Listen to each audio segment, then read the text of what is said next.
Thank you, Allah, for blessing us with life, blessing us with Islam, blessing us with Iman.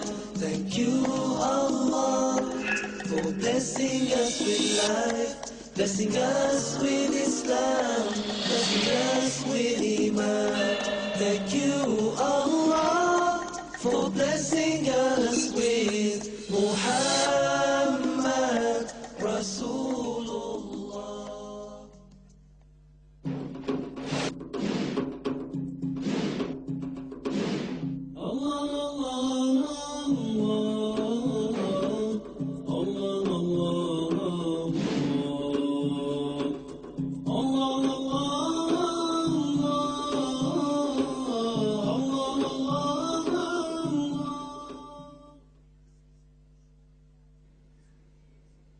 As I move forward in my search, don't think for one moment that I was waking up every morning and saying, now who am I going to go and find today?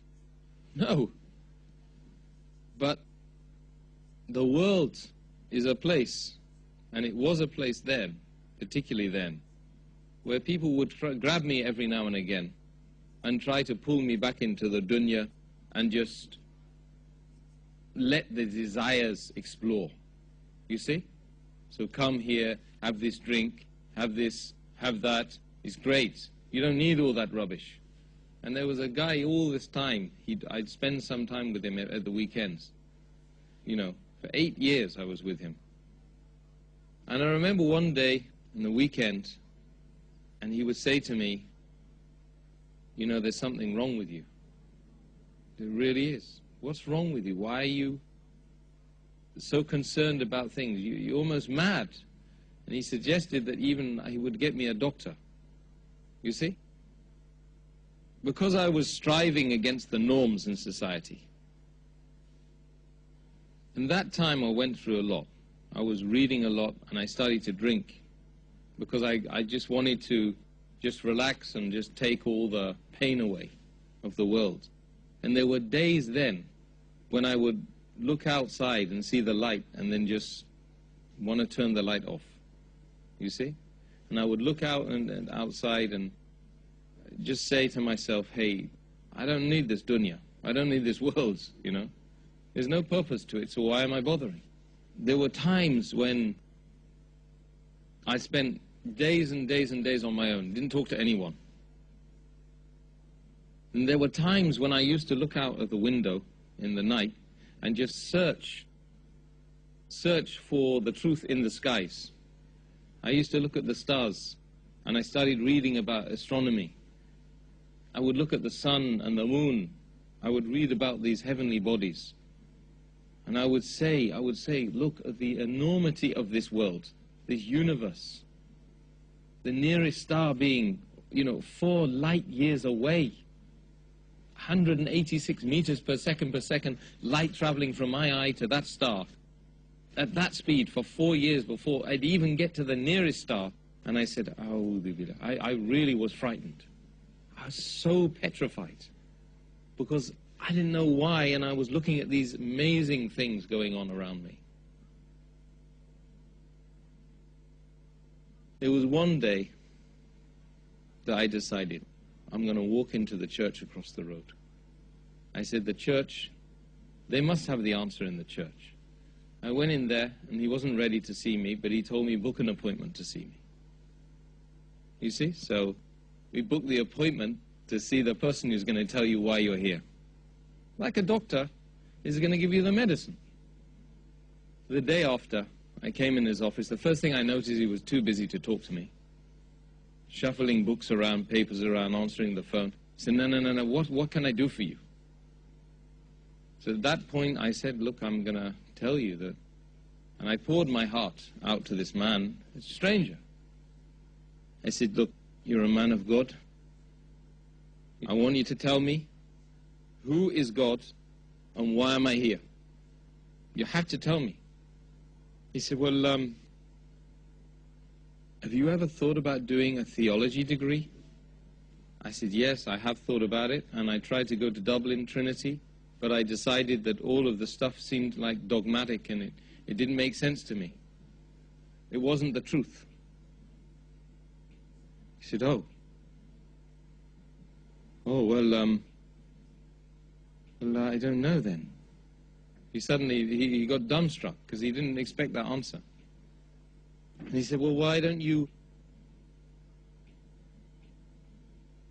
why didn't you just study a little bit about, the world's religions and everything? And I said, well, look, I can't do that. I want to know, just tell me. Look, just explain to me who is Allah, who is God, you see? And why am I here? He said, you know what? I'll be honest with you. I can't really help you. He said, see that church over there? I'm the person who opens it and closes it. I'm the person who looks after the people that come in and they leave. And that is it. That's my job. At that, I just realized that it doesn't matter whether you're in a church, it doesn't matter where you are, who you are, if Allah hasn't guided a person, it doesn't make any difference. That person is not going to be able to help you. So imagine I've gone through Buddhism, I also went through Hinduism, I went through socialism, I went through Christianity now. Twice I'd met the Christians and I hadn't got the answers. I'd gone through, Tai Chi, I was doing Tai Chi and martial arts, meditation, and I'd tried veganism as well. Vegetarianism and veganism. It didn't give me the answer. None of them gave me the answer. And at one point I got into science, and I started studying science and astronomy, and that just confused me, because what I realized is science is just about attaching labels to things which are obvious. But there's no explanation. And that really worried me, because I realized then that this 5%, they didn't have a clue. In fact, they were hiding the truth away from the rest of humanity, because they did have the truth. But they just weren't experimenting properly. They weren't asking the right questions, like, why am I here? Where am I going to go after this? These are the important questions, the perennial questions that every human being needs to pose to himself and to others around him. So then, Ramadan, 15 years ago now, in the university, I didn't know it was Ramadan. I had this girlfriend, and we weren't, for obvious reasons, we won't identify the person. But she happened to be a Muslim. But I didn't know that at the time. I mean, I didn't even focus on the Muslim bit, because it wasn't important for anyone. Malaysian. And as it happened, one day she came to me and she said, look, this coming month, please don't come here. And I had struggled to make relations with this girl because I thought it would help me spiritually, emotionally, etc. And then she turns up and says, don't come here for the next month. So I said to her, simply, I said, either your religion doesn't make any sense, because she told me then, of course, it was religion and it was Ramadan, or you're not following your religion properly. She became angry. She said, don't you cuss my religion. Don't you dare do that. Became angry. So I moved off, I pulled off, and straight away the next day, I went straight to the Islamic Society in the university and said, you've got to tell me about Islam. There's this girl, and I love her, and I want to find out about it, so maybe we can patch things up. So they said to me, they said, brother, hey, you have to leave that girl alone. The first thing is, don't go with that girl. I said, well, that's not really very fair, because I love that girl. What's wrong with her? No, because she's not supposed to do these things, you see. So they gave me some books. Started reading loads and loads of books about Islam. I'd go back to her, and I'd explain to her, I've read this stuff, and by the way, do you know you're not supposed to do this and this? Why didn't you tell me these things? I would have respected you. I wouldn't have done those things.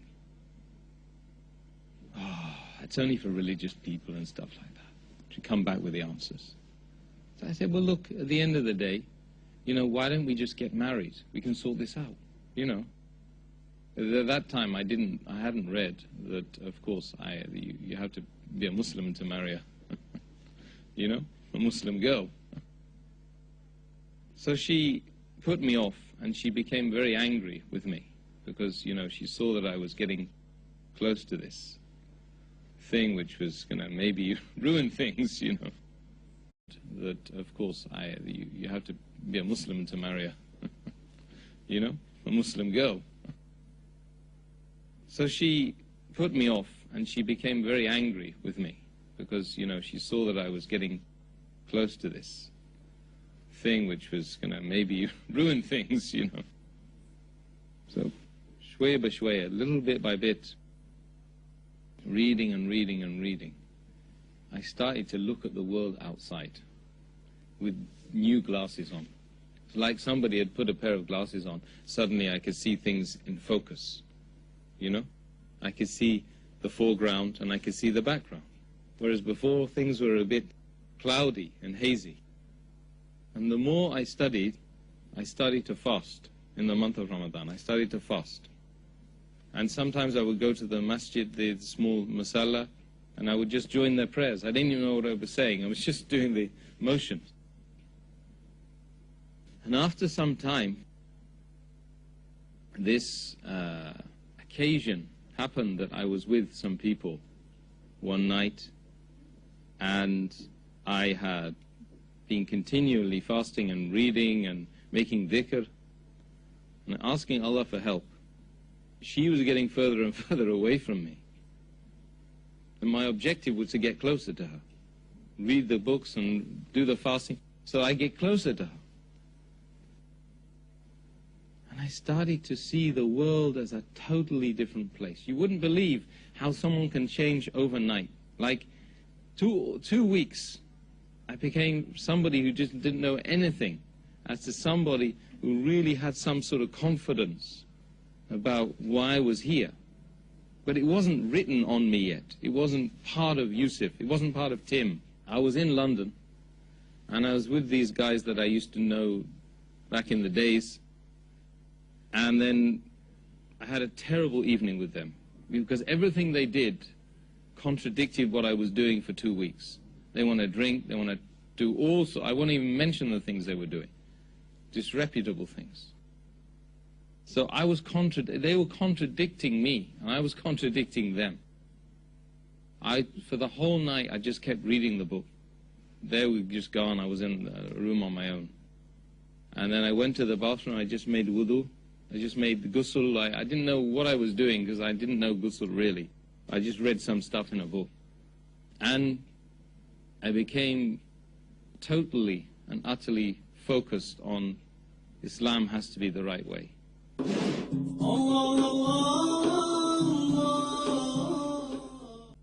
It was that night. In the morning I woke up early just to get away from the house, because I couldn't be with those people anymore. It was like, you know, they were dirty and there was some serious problems with them, and I need to get out of there.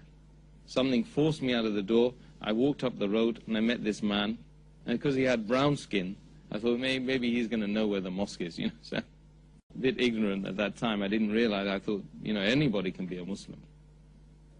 He told me there's a mosque up the road. It was Balam Mosque. I went into the mosque, and this guy grabbed hold of me, and he said, "What's going on? Well, why are you here?" I said, "Well, you know, there's something I have to do today. I mean, it's that, I didn't even know what it was called, Shahada." But I said to him, "The place out there is bad, and I know that there's a better way, and I believe that the Quran can answer my problems." So, alhamdulillah, by the grace and mercy of Allah subhanahu wa ta'ala, that was in the month of Ramadan, early in the morning. I went to there in the front and took the Shahada.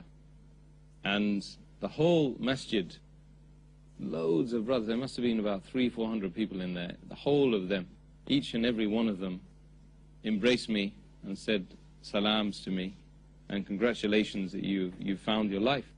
And the similitude of what I've done of what I had done was, comparatively speaking, was like life versus death, and death versus life. Because if Allah subhanahu wa ta'ala hadn't guided me, it would have been just like death. And it's like that for 80 to 90% of the world's population, if you think about it. It's just death upon death. Each day you're just getting closer to your appointed period of death. But you're dead in the dunya, and you're going to be dead in the grave, and you're going to be punished in the hereafter. And you've no idea the mercy and the ni'mah of Allah subhanahu wa ta'ala, that He makes a person come to this deen. Alhamdulillah.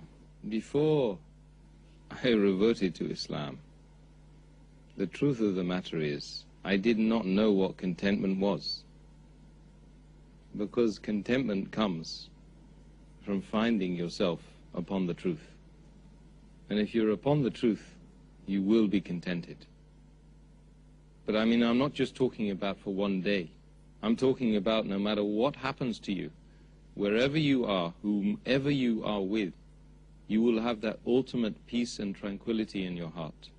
So when I became Muslim, when I refound my beginning, my origin, the fitrah, I discovered that my depression disappeared.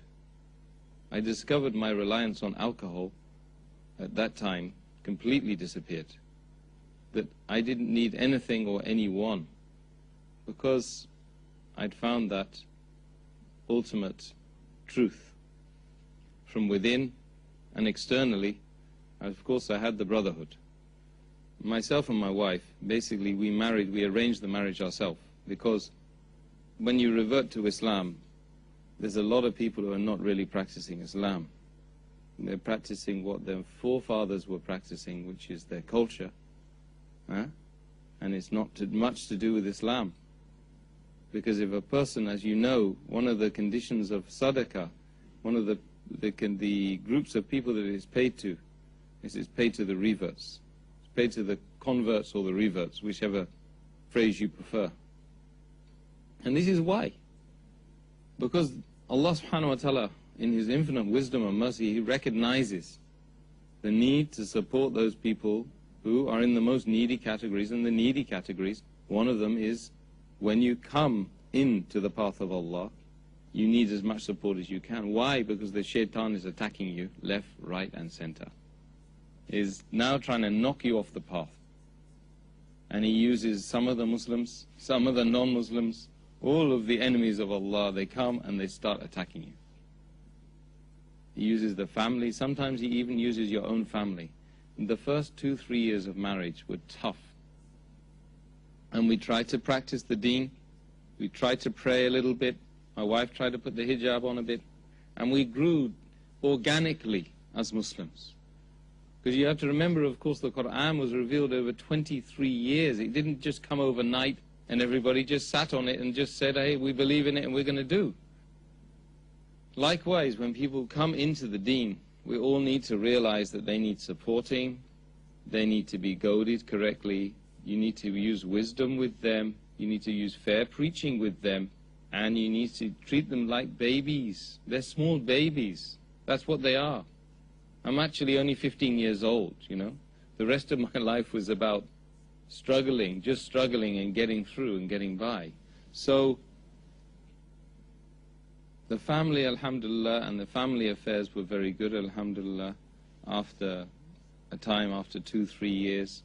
And then when kids started coming, that gave me also an added purpose, alhamdulillah. My father, I hadn't seen him for a long time, and before I reverted to Islam, I had an address in Ireland. He was Irish, and just Whitefields Farm in Mount Rath, that's where it was. So I hitchhiked one day to go and find him, because I thought that if I found my father, it would help me to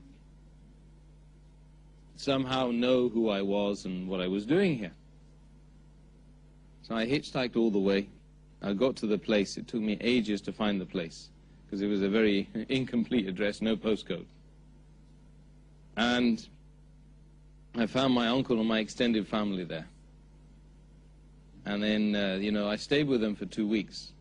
However, my father was living in Reading, just around the corner from me, basically, so the whole journey, I had to come all the way back to go and find him. And eventually I found him.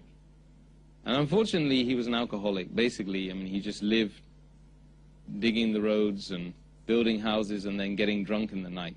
And that was his whole life. When I embraced Islam, he just thought it was a bit of a joke. He didn't really even know what was going on.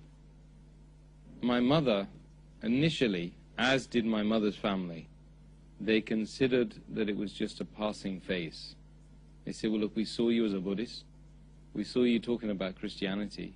We saw you talking about Tolstoy and veganism and vegetarianism. This is just another phase. Good. It's all very healthy. We really like it. 3 years after I became Muslim, I married my wife. Alhamdulillah.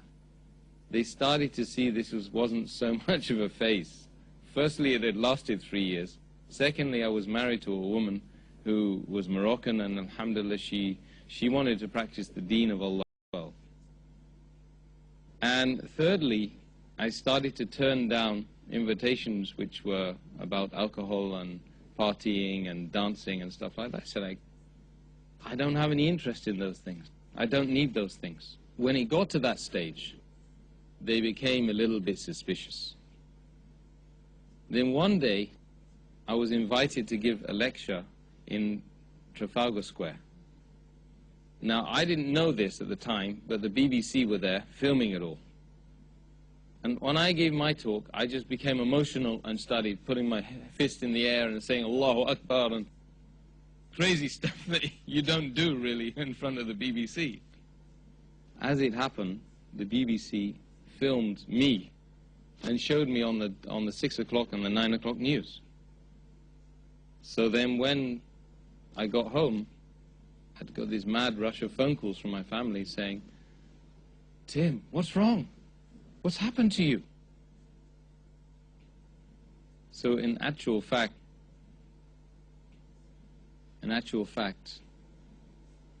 they found out about my Islam via the mass media machine, who made it look like I was a complete nutter.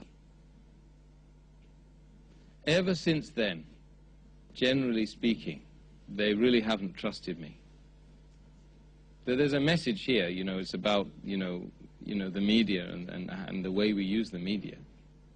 And I believe that that they know that it's changed my life for the best. For instance, I'm the only member of my extended family, as far as I know now, stable.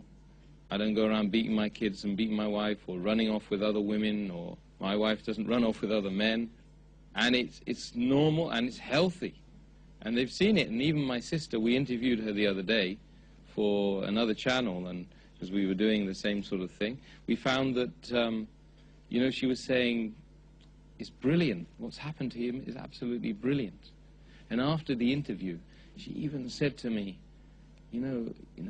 she said to one of the researchers, I really love my brother, and I think, but I'm worried about what he's upon. He's upon the this terrorism thing. So this just tells you what the media system does in way of brainwashing the people against the haqq of Allah subhanahu wa ta'ala. Allah, Allah, Allah, Allah, Allah.